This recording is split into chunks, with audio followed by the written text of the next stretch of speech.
तरह supplementary result देंगे। आयोग की मजबूरी है कि मल्टीपल रिजल्ट देंगे और मैं समझता हूँ आदेश है वही पालन किया जाएगा। देखिए सप्लीमेंट्री रिजल्ट तो जल्द ही आएगा, चेयरमैन सर तो ट्वीट किए ही है जी। हम उम्मीद करते हैं कि जल्द ही आएगा। और अभी शिकायत पोर्टल भी खोला गया है तो उसपे बहुत सारे अभ्यर्थी शिकायत भी कर रहे हैं जिनका कुछ अगर शिकायत है तो मुझे जहां तक लगता है कि शिकायत पोर्टल जो खोला गया और जब तक उस पर शिकायत करने का समय शायद हो सकता है उसके बाद ही सप्लीमेंट्री रिजल्ट आए और 13 तक है शिकायत करने का। तो मुझे क्या लगता है शिकायत को अच्छे से देखा जाएगा? देखिए मुझे तो उम्मीद है कि देखा जाएगा अच्छे से। बाकी हम आपके चैनल के माध्यम से आग्रह भी कर रहे हैं चेयरमैन सर से, अतुल प्रसाद सर से, कि जो भी लोग शिकायत कर रहे हैं अभ्यर्थी उनके शिकायत को अच्छे से देखा जाए। जो फर्जी पकड़ाए हैं उनके बारे में क्या कहेंगे, क्योंकि वो उतने दिनों से पढ़ा रहे थे, लेकिन अब उस सीट का क्या होगा? सबसे बड़ा सवाल यही है लोगों का। देखिए यही बात हम उस समय भी बोले थे जब बीपीएससी TRE-1 का रिजल्ट आया था जी, उस समय भी हमने यही बात कहा था कि आपको डॉक्यूमेंट्स वेरिफिकेशन पहले करा लेना चाहिए, लेकिन आपने कराया नहीं, रिजल्ट दे दिया तो चलिए ठीक है, काउंसलिंग शिक्षा विभाग करवाया TRE-1 का भी TRE-2 का भी। तो TRE-1 के समय भी हमने कहा था कि काउंसलिंग अच्छे से होना चाहिए, सर्टिफिकेट की जांच अच्छे से होनी चाहिए। उस समय कोई जांच की ही नहीं गई कि सर्टिफिकेट सही है या गलत है, कुछ भी जांच नहीं किया गया। जब हम लोग आवाज उठाए 25 अक्टूबर को बीपीएससी ऑफिस के बाहर हम लोग आंदोलन भी किए थे जी, तो उसी दिन आप देखे लाठीचार्ज भी हुई थी, लाठीचार्ज हुआ, धक्का दिया गया, बदतमीजी किया गया, गाली गलौज किया गया। तो उसके बाद लेकिन सरकार हरकत में आई और सरकार ने एक्शन लिया है उसके बाद। तो अब देखिए लगातार जांच हो रहा है। हम लोग मांग कर रहे थे कि बायोमेट्रिक, हम तो पहले भी बीपीएससी के चेयरमैन सर से ये सब बात रखे थे कि आप कोई भी एग्जाम लेते हैं तो उसमें बायोमेट्रिक लीजिए, फिंगरप्रिंट लीजिए, ताकि पता चले बाद में भी कि कोई फर्जी अभ्यर्थी तो नहीं बैठा था या कोई फर्जी लोग तो जॉब नहीं कर रहा है ना। ऐसा भी होता है कि किसी दूसरे के बदला में कोई दूसरा भी जाके जॉब करने लगता है। तो उनके सीट का क्या होगा दिलीप जी? तो चेयरमैन सर ने ये तो बहुत अच्छा काम किया कि ऐसा व्यवस्था ला दिया ना कि आप 2 साल 3 साल 5 साल बाद भी आप चेक कर सकते हैं कि वो अभी जो नौकरी कर रहा है वो सही अभ्यर्थी है कि नहीं है। और ये व्यवस्था तो मैं समझता हूँ दरोगा, सिपाही, BSSC एवं सभी परीक्षाओं में, सभी भर्तियों में लागू होना चाहिए। और अब जब जांच हो रहा है, फिंगरप्रिंट, बायोमेट्रिक जांच हो रहा है, थंब इम्प्रेशन, तो उससे बहुत सारे लोग फर्जी पकड़े गए हैं। और डॉक्यूमेंट्स भी जांच हो रहा है, उसमें भी बहुत सारे लोग ऐसे पकड़े गए जिनके पास सर्टिफिकेट नहीं था। ये सब चीज पहले क्यों नहीं हुए? पहले होना चाहिए, यही तो मैं कह रहा हूँ ना, पहले होना चाहिए, लेकिन पहले ऐसा नहीं किया गया जिसका कि नुकसान अभ्यर्थियों को भुगतना पड़ा कि सीटें खाली रह गई और अभ्यर्थी बेरोजगार रह गए। हजारों सीट खाली रह गया इसके कारण और अभ्यर्थी बेरोजगार रह गए। किसी का DOB से छूट गया। अब बहुत सारे ऐसे अभ्यर्थी हैं जिनका की उम्र समाप्त हो गया तो वो अगली बहाली में शामिल नहीं हो सकते। तो हम तो अभी भी मांग कर रहे हैं सरकार से कि आप जितना भी सीट खाली हुआ, क्योंकि आपकी गलती की वजह से हुआ, क्योंकि आपने सही से, कोई गलती नहीं है इसमें, अभ्यर्थियों की तो कोई गलती नहीं है। तो आप उतने सीटों पे जितना सीट खाली हुआ है कि फर्जीवाड़ा के चलते, फर्जी अभ्यर्थियों के चलते या किसी भी वजह से हुआ, तो वैसे उतने सीटों पे आपको सप्लीमेंट्री रिजल्ट देना चाहिए। उसी बहाली में जो शामिल है, जिनके पास योग्यता है विज्ञापन की शर्तों के अनुसार, तो उनको आपको नौकरी देनी चाहिए जी। ये तो मांग अभी भी कर रहे हैं सरकार से। बहुत बड़ा दिन कहा जा रहा है, आपको भी इंतजार है कि नहीं उस दिन का? जी बिल्कुल बिल्कुल इंतजार है, क्योंकि इसमें दोनों बातें हैं। एक तो सरकार को भी इसके लिए धन्यवाद दिया जाना चाहिए और हम भी देते भी हैं कि इतनी जल्द आपने बहाली पूरा करवा दिया, टीचर बहाली, और नियुक्ति पत्र दिया जा रहा है जो कि देश में पहली बार हुआ है। बिहार का नाम आएगा उसमें, तो हम लोग के लिए गौरव का क्षण है कि भाई कम से कम बिहार इस चीज में आगे हुआ है कि भाई इतना कम समय में 2-3 महीना में 2 लाख लोगों को नियुक्ति पत्र बांटने का रिकॉर्ड बन रहा है बिहार का। तो ये तो एक तरह से बिहार का नाम ही हो रहा है। अगर आपको याद होगा, आप बहुत गर्म हो गए थे उस दिन जिस दिन नियुक्ति पत्र बंटे थे।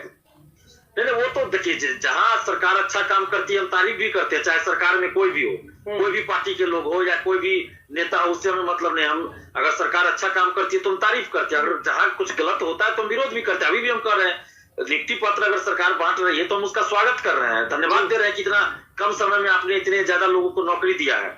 लेकिन साथ ही जहाँ खामियां हैं, गलतियां हैं, उसको भी हम उजागर करते हैं और सरकार से उस खामी को दूर करने की मांग भी करते हैं। जैसे TRE-2 में भी हम अभी मांग कर रहे हैं कि आप सप्लीमेंट्री रिजल्ट जितना सीट खाली हो रहा है उन सभी सीटों पे दीजिए।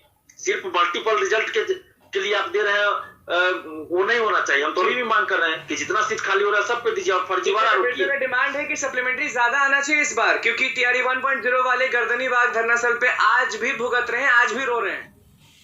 देखिए, हम तो सरकार से मांग कर ही रहे हैं, लगातार कर रहे हैं कि जितना सीट खाली होता है ना उतना सीटों पे सप्लीमेंट्री रिजल्ट दिया जाए। यह मांग अभी भी कर रहे, TRE 1 में भी, TRE 2 में भी, और अभ्यर्थियों के साथ न्याय हो और फर्जीवाड़ा ना हो, इस बात का ख्याल रखा जाए।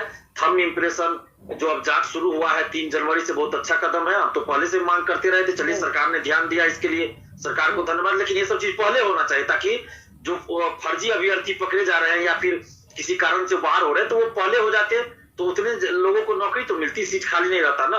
और इसमें एक और बात सरकार से हम आग्रह करेंगे कि इसमें फर्जीवाड़ा न हो। दिव्यांग सर्टिफिकेट जो है, हैंडीकैप सर्टिफिकेट, फर्जी सर्टिफिकेट लगाकर बहुत लोग बहाल हो रहे हैं, ऐसी बातें आ रही है। उसके बाद फर्जी आवासीय, जो खासकर बिहार से सटे हुए अन्य राज्य है, तो वो बॉर्डर एरिया जिसको कह लीजिए एक तरह से, तो वैसे लोगों पर ये तब आप उसमें मार्क्स लाए तो कंपटीशन के आधार पे आपको परीक्षा पास कर रहे हैं आप जी। तो ये तो पहले से व्यवस्था अच्छी हुई है।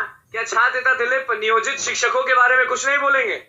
नियोजित शिक्षकों के बारे में तो हम शुरू से बोल ही रहे हैं, अभी भी बोल रहे हैं नियोजित शिक्षकों के बारे में कि भाई उनको जितना जल्द हो, आप घोषणा कर देते हैं लेकिन लागू नहीं होता है, तो जल्द नियोजित शिक्षकों को राज्यकर्मी का दर्जा आप दीजिए। क्या नियोजित शिक्षक के जो भी नेता है, शिक्षक नेता है, उनका कहना है कि फिर से नीतीश कुमार और सरकार में जो भी लोग हैं वो इंतजार करा रहे हैं नियोजित शिक्षकों को फिर से। ये तो इंतजार वाली बात हो ही गई ना। जब आपने कैबिनेट से पास कर दिया तो फिर आप उसको लागू क्यों नहीं कर रहे हैं? लागू करना चाहिए। आप कब परीक्षा लीजिएगा? अगर परीक्षा लेकर आप कह रहे हैं कि हम राज्यकर्मी का दर्जा देंगे तो परीक्षा लीजिए जल्दी जी। अब इंतजार किस बात का है भाई? परीक्षा लीजिए। STT तो आप इतना जल्दी करवा लिए थे, टीचर वाली इतना जल्दी करवा लिए, फिर नियोजित शिक्षकों के लिए आपको परीक्षा लेनी है तो जल्द लीजिए। इसमें देरी क्यों कर रहे हैं आप? जल्द निकालिए। बहुत शिक्षक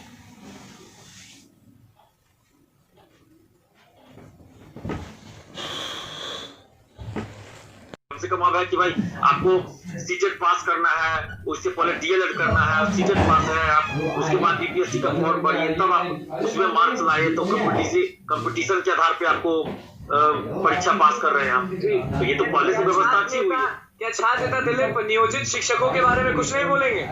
नियोजित शिक्षकों के बारे में तो हम शुरू से बोल ही रहे हैं, अभी भी बोल रहे हैं नियोजित शिक्षकों के बारे में कि भाई उनको जितना जल्द हो, आप घोषणा कर देते हैं लेकिन लागू नहीं होता है, तो जल्द नियोजित शिक्षकों को राज्यकर्मी का दर्जा आप जल्द दीजिए।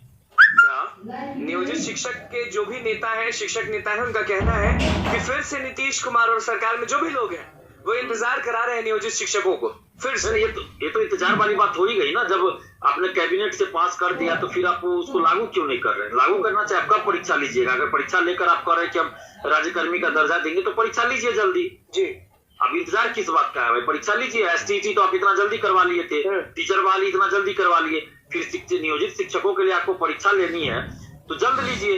इसमें देरी क्यों कर रहे हैं आप? जल्द निकालिए। बहुत शिक्षक दोस्तों आपने स्पष्ट रूप से सुना, यहाँ पे छात्र नेता जो हैं वो स्पष्ट रूप से इन बातों को कह रहे हैं कि सप्लीमेंट्री रिजल्ट जल्द से जल्द दीजिए। अच्छा काम किया है, बहाली बहुत जल्दी हुई है, सारी प्रक्रियाएं भी बहुत तीव्र गति से पूर्ण हुई है और अब जल्द से जल्द नियुक्ति पत्र बांटने का कार्यक्रम भी अब तेज़ी से जो है वो चलने वाला है। तो ऐसे में जल्द से जल्द अब शिक्षक अभ्यर्थियों को राहत मिले और उनका सप्लीमेंट्री रिजल्ट दिया जाए। और हमेशा ये खबर आ रही है कि भाई फर्जी अभ्यर्थी जो है वो पकड़े जा रहे हैं, इनकी जगह पे भी सीटें जो है वो अब लगातार खाली हो रही हैं और इन सीटों को भी अब भरा जाएगा। BPSC के द्वारा ही ये सीटें जो है वो भरी जाएंगी। तो इन सीटों पे जितनी भी सीटें ये खाली होंगी, इन पर उन अभ्यर्थियों को मौका मिलेगा जो कि सप्लीमेंट्री रिजल्ट का इंतज़ार कर रहे हैं। तो बहुत अच्छी खबर है, जल्द से जल्द शिक्षक अभ्यर्थियों को अब राहत मिलेगी, सप्लीमेंट्री रिजल्ट भी जारी होगा।